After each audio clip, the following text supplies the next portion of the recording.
بسم الله الرحمن الرحيم السلام عليكم ورحمة الله وبركاته كسر دوادا توبركي أنكم بلنسنين مانتا وجمعة أنا ندين سودينو توبركاس أو كسب سنة سيدابا شقوكو هلي كرتا أديكو عن خبرات لهين وحرمنا أنا توبركاس وقفها إيدينو دلنيرada aan khibrada lahayn hadda jaamacadaha ka soo qalin jabiyay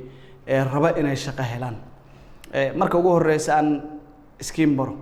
aniga magacayga Saciid Abshir ayaa la yiraahdaa wax badan baan waxaan ku soo jiray muddo hadda 10 sanadood ku dhawaan waxaan ahaa nin ku soo dhex jiray HR-ka طبعا waxa laga yaabaa in aragtay buugayga maamulka shaqaalaha aan qoray 2017kii sidoo kaleeto ku soo dhawaada macahadka HR Soomaaliya macahadka HR Soomaaliya waxyaalaha aan qabano waxa kamid ah saddex waxyaalood kow waxaan qabanaa tababar baa waxaan siinaa dhalinyarada waxaan tababar siinaa shirkadaha waxaan tababar siinaa maxaan ku yiraahdaa ay sheeg tababar bilaash iyo mid maxaan ku dhahay shahaado lagu bixinayo isugu jira sidoo kaleeto shaqada labaad oo aan qabano waxa way shirkadaha Soomaalida hadda Soomaaliya ka dhisan ayaa waxaan ka caawinaa qaabkii aan maxaan ku yiraahdaa ay sheeg ay HR fiican u heli lahaayeen waxaan siinaa formski waxaan dhisnaa shaqaale fiican qofka shaqada shaqaalaha la geeyay oo tagayna tababar fiican baan u siinaa ilaa aan soo gaarsiinaa heer xafiiska shaqada shaqaalaha shirkadaas uu noqdo mid isku filan qodobka saddexaad oo aan u soo bandhigno dadka ama shaqada saddexaad oo dadka aan siina waxa kamid ah waxa weeye diblomooyin waxaan bixinaa diblomooyin HR-ka ayaa u xoog weyn waxaan dadka barnaa qaabka shaqada shaqaalaha waxaan dadka barnaa qaabka maxaan ku yiraahdaa loo maamulo waxaan dadka barnaa qaabka projectiska loo maamulo macallimiinta waxay isugu jiraan Soomaali iyo ajaanib marka ku soo dhaw barnaamijka tababarkan oo aan uga hadlayno maanta sidee baa qofkii uu heli lahaa shaqo u heli lahaa isagoo aan khibrad lahayn haddii aad rabto page-keena adeegi kartaa hrsomalia.so maantay waxaan rabnaa inaan ka hadalno sidee baa qof dhalinyaro ah oo hadda cusub oo jaamacadda intuu soo dhameeyay raba inuu shaqo helo khibradna aan lahayn sidee buu shaqo ku heli karaa waxaan rabnaa horta inaan isla fahanno qofka in uu shaqo helo majorly waxa ka ciyaara oo aad u caawiya qofka khibradiisa muhiim ma aha qofka inuusan yani haduusan khibrad lahayn shaqo ma heli karo ma aha qofka haduusan khibrad lahayn shaqo wuu heli karaa waana qodobka saddexda qodob hadda raba inaan kuu sheego waad shaqo ku heli kartaa insha Allah waxa dhacda meelaha qaybtood waxay u eegaan shirkadaha in qofka uu khibrad leeyahay waxay kabitaan u tahay maxaan ku yiraahdaa ay sheeg qofka inuu shaqo uu xaqooda ka helo okay waxaan rabnaa inaan isla eegno laba waxyaalood waxaan rabnaa inaan isla eegno adiga iyo shirkadda qofka iyo shirkadda rabnaa inaan isla eegno sababta isla eegno waxay tahay adigu maxaa tahay adiga maxaa rabtaa adiga xagee u socotaa maxaa qaban kartaa taas waxaan u leeyahay qofka markuu yimaado shirkadda markuu yimaado wareysiga uu soo fariisto waxa ugu horeeyo oo la weydiiyo waxay tahay war adigu maxaa tahay adigu yani qof noocee tahay waxa la eegaa brandiga aad leedahay shakhsiyadda aad leedahay xirfadda aad leedahay aqoonta aad leedahay khibradda aad leedahay adiga lagu eegaya su'aalaha ugu horeeya interviewga tababar kale taajira oo aan interview uga hadlayno qaabka aad u jawaabi lahayd su'aalahaas laakiin waxa la eego waxay tahay adiga maxaa tahay qof ahaantaada waa isu kaay sheeg maxaa tahay lambar labo maxaa taqaan aqoontaada waa maxay waxaan eegaynaa aqoonta qofka aqoontiisu la yimi isaga cidda uu ahaa buu la yimi aniga waxa la yiraahdaa hebel halkaas aan ku soo kor halkaas aan ku soo barbaar iskoolkaas jaamacadaas aan ka soo baxay kulliyadaas oo soo qaatay aan soo on shirkadda iyada wax kale bay rabtaa shirkaddu waxay rabtaa laba waxyaalood waxay rabtaa shirkadda koow adiga maxaa taqaan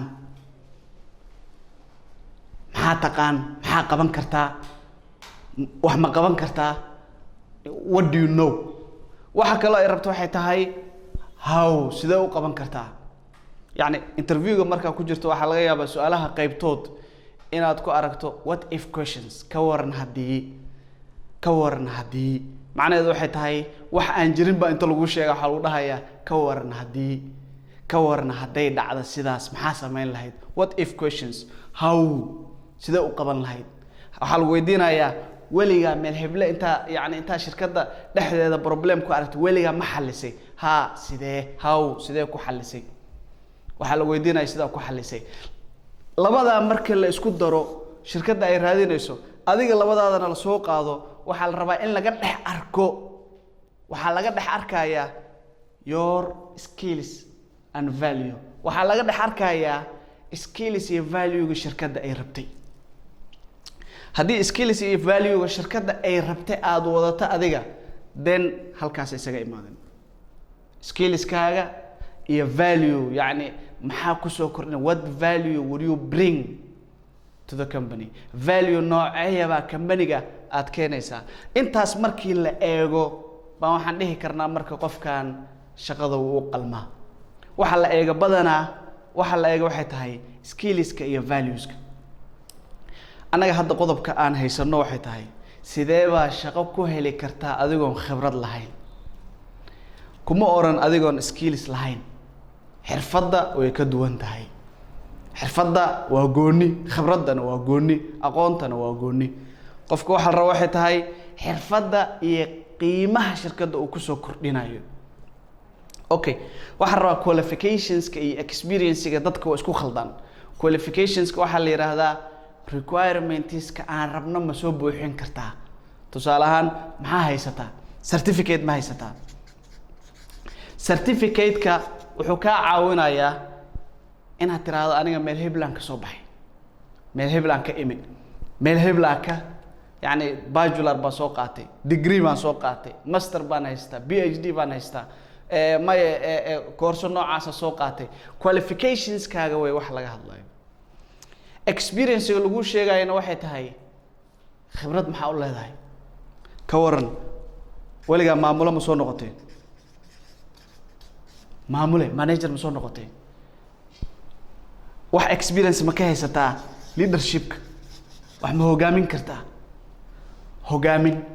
dadkii hore waxay dhihi jireen leadership-ka waa haddii 1990 haddii la fiirin lahaa maxaan ku irahdaa ii sheeg dictionary-ga leadership-ka wuxuu ku sheegi lahaa to lead something, to lead someone. like nowadays leadership-ka intaa ka gudawan yahay waa characteristics-ka iyo dabeecaadka qofka ee fiican ee quruxda badan ee qofka keena in noloshiisa ay wax ka bedeli kara isaga iyo dadka kaleeto. okay, waa fahnay. adiga iyo shirkadda waxa isaga imaan kartaan waxay tahay hal meel kaliya. waxa isaga imaan kartaan shirkadda xirfadeed rabtay haddaad leedahay, haddaad hore u taqaanay. iyo waxaan isaga imaan karnaa values-ka iyo qiyamka shirkadda ay u baahan tahay inaad ku soo kordhin kartid. weli ma aynan gaarin khibraddii, laakiin values-ka, qiyamka shirkadda ay u taagan tahay. okay, waxaan rabaa exercise. hadday farxaan iyo barkado kaamirada xagga dambe ka taagan baan hadday farxaan baan hadday waxaan ku yiri barkad baa su'aalaha ka jawaabaya. su'aasha waxay tahay waay aad shaqada u raadinaysaa, waay aad shaqo u doonaysaa. warqad soo qaado, qalin soo qaado,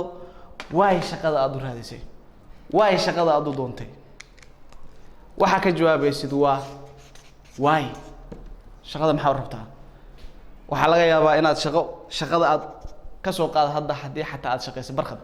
hadda waa shaqaysaa soo ma waay aad u shaqaysaa hadda now. waxa laga yaabaa inaad u shaqaysid lacag, waxa laga yaabaa inaad u shaqaysid magac,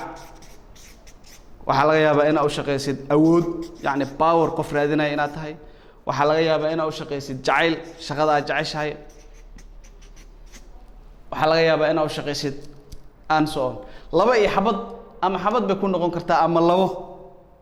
way isu ka raaci kartaa barqad haye sababta koowaad horta waxa weeye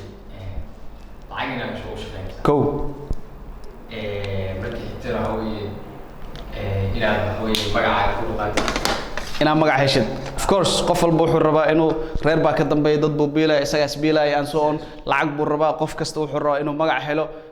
shaqada inay magac ku xiran tahay waxaa laga yaabaa inay awood ku xiran tahay qofkii uu rabo inuu maxay tusaale ahaan qof baa arkaysaa shaqo fiican oo lacag fiican aan lahayn buu joogaa laakiin wuxuu ku haysto waxay tahay tusaale ahaan inuu yacni awood uu wax ila hadli karo male maxaan ku idhaahdaa ii sheeg waxaa laga yaabaa qof inuu jecel yahay shaqada oo niyo shaqadii waa jeclahay xagee uga tagaa shaqadii shaqa aan jeclahay wey laakiin lacag ma leh insha allah lacag bay yeelan doontaa adiga maxaa u shaqaynaysaa waay adiga shaqada maxaa u raadinaysaa shaqada waxa u rabto maxay tahay meel fariiso isweydii waay su-aashaas jawaabteeda haddaa hesho waa dhan tahay waay aad shaqada u rabto shaqada sida aad u rabtay ku xiran tahay marka khibradda aad raadinaysid shaqada yacni markaan leeyahay haddii aad tusaale ahaan shaqada ka rabtid lacag waxaa laga yaabaa inay ama aad ka rabtid magac waxaa laga yaabaa inay waxyaalo badan oo aad ku heli kartid lacag ama magac inay jiraan oo shaqadan aysan ahayn shaqadan waxaa laga yaabaa inaad jeceshahay haddaad jeceshahay maxay kaa fududaynaysaa tusaale ahaan haddaad jeceshahay inaad shaqo hesho inaad group yacni aad lead garayso ama aad marketing suuqa kusoo samayso waxaa laga yaabaa waxyaalaha ku jeclaysiiyey adiga you may not know now hadda inaadan garanayn baa laga yaabaa okay waxaan rabnaa inaan isku soo xirno marka 3 qodob baan waxaan rabaa inaan iraahdo 3 qodob meel ku qoro 3daa qodob haddii aad hesho 3daa qodob haddii aan isla fahanno shaqo waa helaysaa kow waxay tahay qodobka u horeeya wuxuu yahay skills ma leedahay horta soo bandhig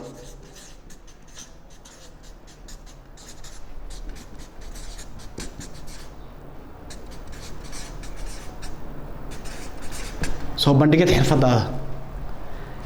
waxaad keentaa banaanka soo dhig xirfadda aad leedahay skillska aad leedahay muhiim maaha skillska aad leedahay inaad shirkad ka soo shaqaysay waxaa laga yaabaa inay tahay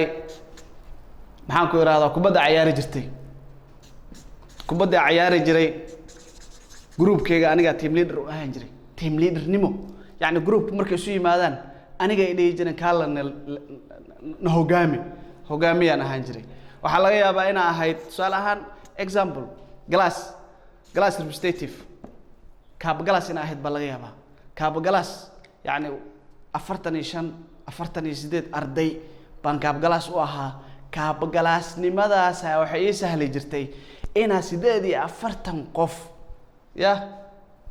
inaa gacanta ku hayo dacwadooda xallin jiray problemskooda xallin jiray dhibaatooyinkooda xallin jiray su'aalaha ay qabaan baan u raadin jiray and so on waxaa laga yaabaa tusaale ahaan inaad ku fiican tahay tabinta markii iskoolka la joogay masraxa markii la soo istaago ama maxaa la dhahaa baabuurka la soo istaago leenka la soo galo aniga waxaan ku fiicnaa maxay idaacadda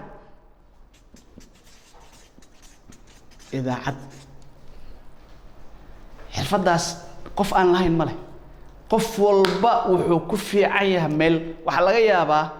in waagi aad yarayd aad ku fiicnaan jirtay waxyaalo bay saxan tahay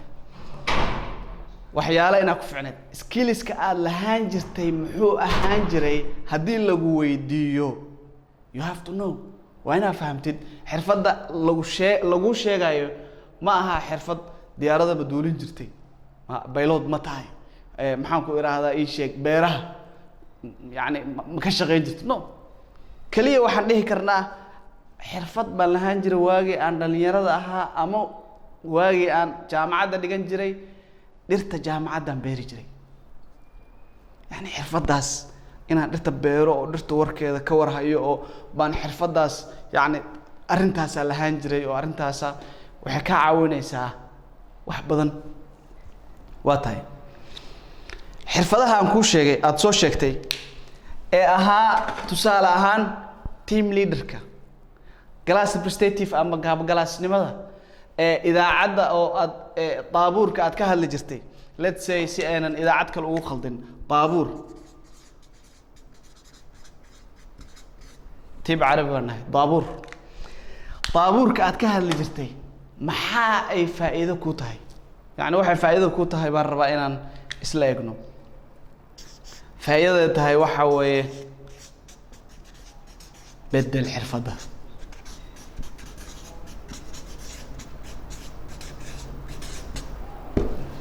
xirfadda bedelena xirfaddii aad hore u haysatay ee ahayd team leaderka kubadda waxaan u bedeleynaa team leaderkii shaqada yani waxaan dhahaynaa interviewga marka aad timaado way kaa caawinaysaa aad bay kaaga caawinaysaa haddaan wax khibrada lahayn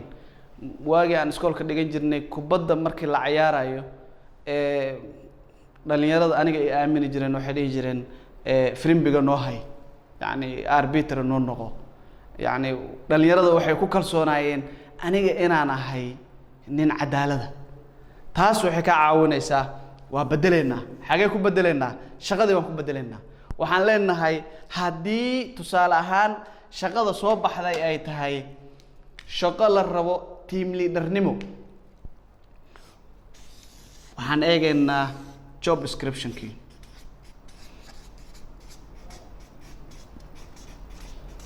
shaqadii la rabay in la qabto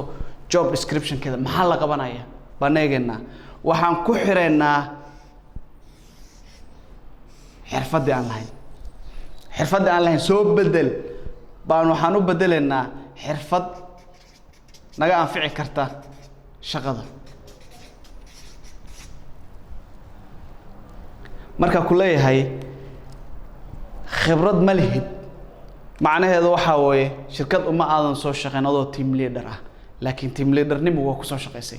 team leadernimo adiga ku soo shaqeeyay laakiin shirkad uguma aadan shaqeyn sida awgeed team leadernimada iyo shaqadii baan isu geenaynaa qofkii shirkadda jooga waxaan ka dhaadhicinaynaa war team leader waa soo ahaan jiray sida awgeed shaqadan team leader bay u baahan tahay aniga team leader baan soo ahaan jiray shaqada team leader bay u baahan tahay tusaale ahaan decision making bay u baahan tahay problem solving kaabgalaas baan soo ahaan jiray problems baan xalin jiray problemskaan xalin jiray waxa aad u fiican markii aad interview galayso kaleeto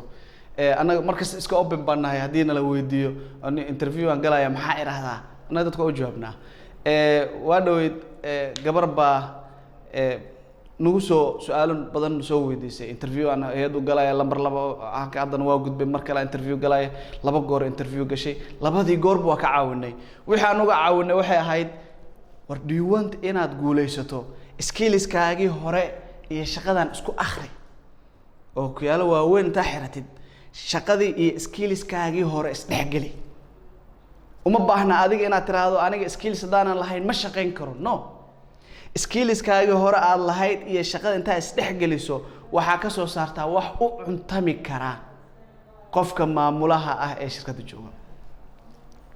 sidaas u dhexgelinayso wataan kuu sheegay tusaale ahaan haddii aad rabtid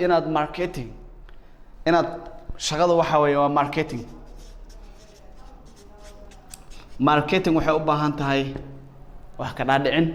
waxay u baahan tahay dadka in loo tago waxay u baahan tahay dadka in la kiciyo waxay u baahan tahay dadka in maxaan ku iraahdaa ii sheeg waxaan u baahanahay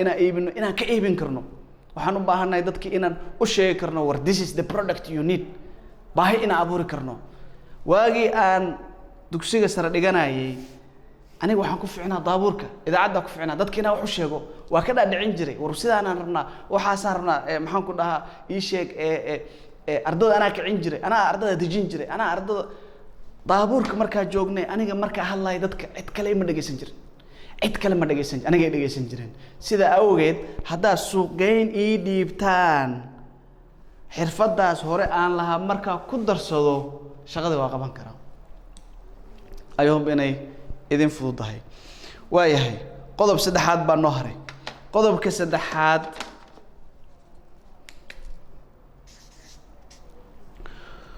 wuxuu oranayaa mar kasta mar walba waxaad u baahan tahay inaad wax barato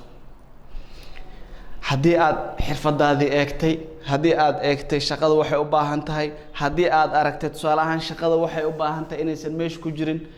mar walba waxaa kuu furan inaad wax barato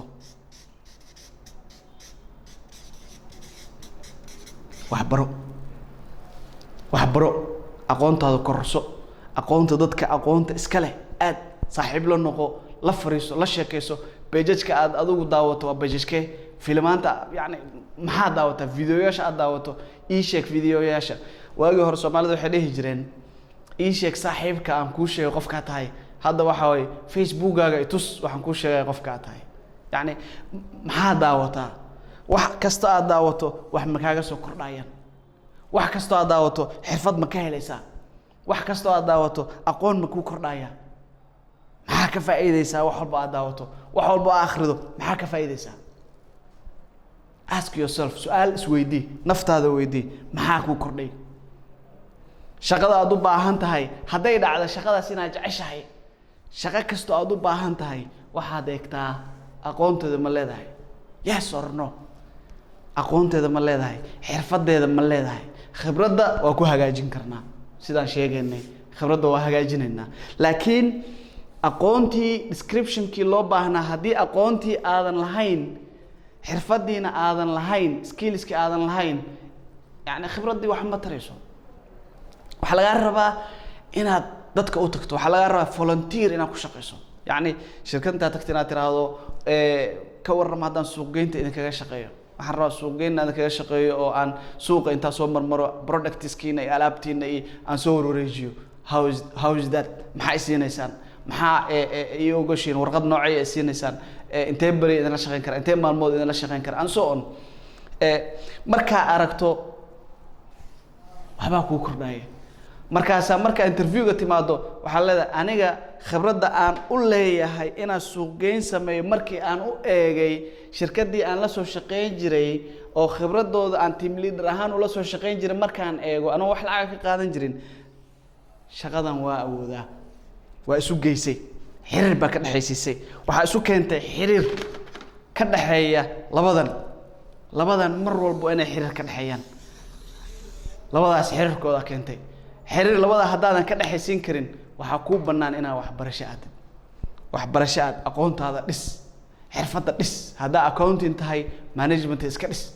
haddaa management tahay accountingka iska dhis haddaa accounting tahay waxaa iska dhistaa maxaan ku ihahdaa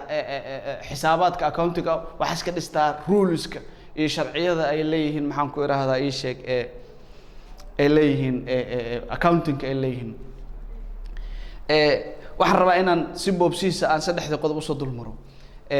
marka ugu horeysa haddaa aragto wax shaqo ah oo aad shaqo la kulanto shaqadaas waxaa khasaba inaad isweydiiso su-aashii hore ee hadday aan isweydiino oo ahayd waay shaqadaa u rabtaa waay shaqadaa ugu baahan tahay markaan ku lahaa hadday wayna anfacaysaa waxay ahayd example haddaan usoo qaadano shaqada waa jeceshahay shaqada aad jeceshahay mar walba shaqadaas aad jeceshahay xiriir baa la leedahay xiriir baa la leedahay waagaa yareed haddaa jeceshahay managementiga maamulka haddaa jeceshahay waagaa yareed eeg waxaa laga yaabaa waagaa yareed reerkana biilka gacanta ugu haysay waxaa laga yaabaa waagaa yareed inaad iskoolka ciyaalka aad dugsiga iyo qur-aanka usii kaxayn jirtay walaalaha inaad ilma adeerada usii kaxayn jirtay waxaa laga yaabaa inaad maxaan ku ihahdaa ii sheeg maamulka markaad jecleed inaad xaafadda markaad joogto aad jeclaan jirtay inaad dadka aad maaragta shiriso waxaa laga yaabaa ciyaalka inaad dhalinyarada saaxiibada ah oo aad isku galaas ka tihiin inaad tiraahdo ukaadee waxaasaa rabnaa waxaasaa sameynaynaa waxaasaa qabanaynaa yacni management style baa lahayd maamulkaa jeceshahay weligaa maamulka waa jeclaan jirtay taasaa jacaylkaasoo kale haddaan ku fasirno simple way marka awood waxaad u lahayd ba hadha waxaan u fasiraynaa job descriptionkii shaqada aan u baahnayn inaan qabanno waa tahay waxaan rabaa dhalinyarada facebooka youtube-ka naga daawanaysa commentiga xagga hoos kusoo qora su-aalaha qabtaan videoyaasha xiga waxaan kusoo qaadan doonaa labada qof ee ugu habboon ee su-aashan ka jawaaba labada qof ee ugu habboon maaha kaliya inaan rabno in looga jawaabo lacag waxaan rabnaa inaan uga jawaabno waay sax dhammaystir lacag sababtoo ah cilada noocaas iyo noocaasa jirtay أنا waxaan u arkaa hadday wataan barkhad weydiinay أنا waxaan u arkaa haddii qofka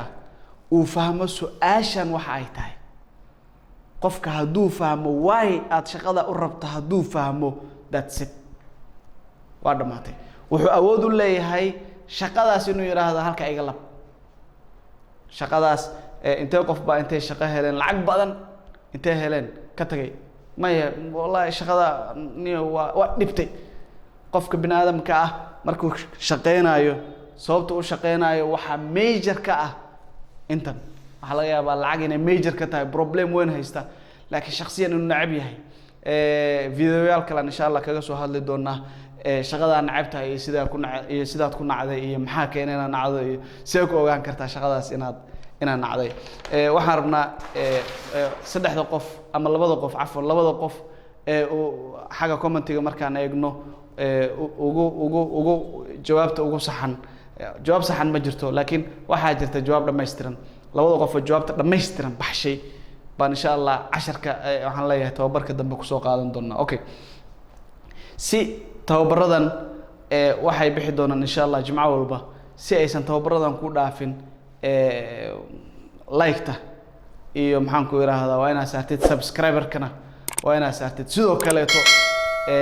waxaa jira page-ka Facebook-geena HR Soomaaliya hadda Facebook gasho waad arkaysaa waxaan mar walba soo dhignaa groups baan sameynaa aan ugu talagalnay WhatsApp groupyo aan ugu talagalnay casharo ka kooban qofka ku siino ku dhisno Facebook-gana waad noogu imaan kartaa insha Allah waadna mahadsantihiin waa walaalkiin Saciid Abshir oo idin leh nabadgelyo